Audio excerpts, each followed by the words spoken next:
टोक्छ है उसले टोक्छ ऊ आयो सबैलाई खोज्दै आयो सो यसको एपहरू डाउनलोड गरेपछि सबै सेटिङ्स एपमा सिम्पलै थियो त्यस्तो केही छैन सबै गाइडेन्सहरू आउँछ अनि फर्स्टमा चाहिँ यसको म्यापिङ गर्नुपर्छ भन्छ सो हामीले म्यापिङ गर्न स्टार्ट गरेको अराउन्ड 10-15 मिनट जति भयो पुरा फ्लोरै गर्नु छ यसरी प्याकेजिङको यस्तोमा पनि चल्दो रहेछ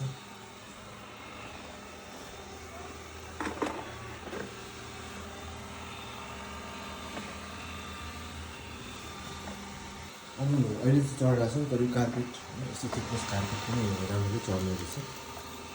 अनि ठोकिँदै गइरहेछ सबै म्यापिङ गर्दैछ त्यो एप पनि म अहिले देखाउँछु सो यो चाहिँ उसको एप हो होइन अहिले यसले एप म्यापिङ गरिरहेछ सो हाम्रो फ्लोरमा 4वटा कोठा छ यसले चाहिँ अब एक्ज्याक्टली एक्युरेटली त थाहा छैन गर्दैन तर जस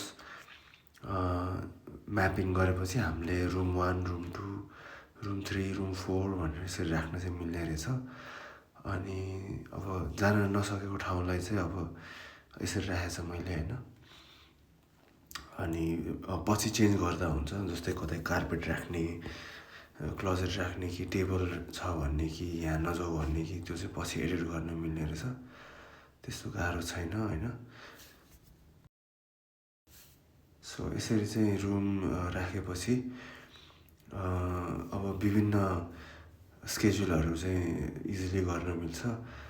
कुन रुमलाई कति बजे के कसरी अनि मप लाउने कि कार्पेट मात्रै गर्ने कि होइन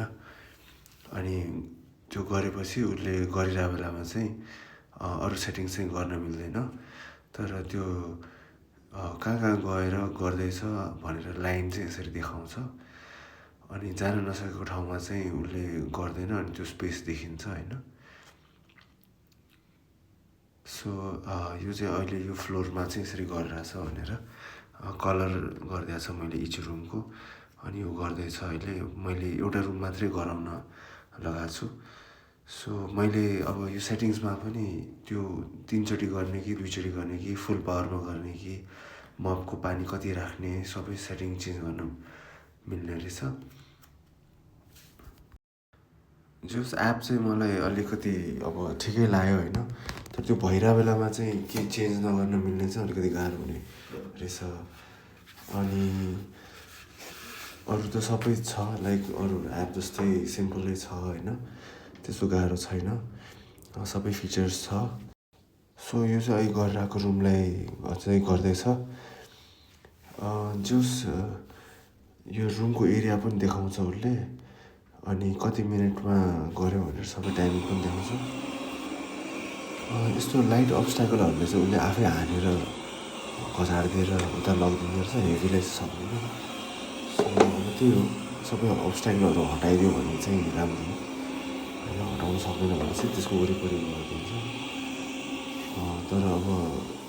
यो आज यो रुम गर्ने हो त्यो रुमको सबै माथि राखेर गर्दा राम्रो हुन्छ जस यो मेरो पुरा रुम गर्नलाई अब एरिया 26 मिटर स्क्वायर भनेर देखाइरहेछ होइन 3 टाइम्स गरिरहेछ फुल पावरमा गरिरहेछ भर्खर अब 53% देखाइरहेछ नि त सो 1 घन्टामा चाहिँ यसले पुरै राम्ररी सफा गर्छ अनि त्यो टेबल भएको एरियामा चाहिँ गोलो गोलो घुमेर अब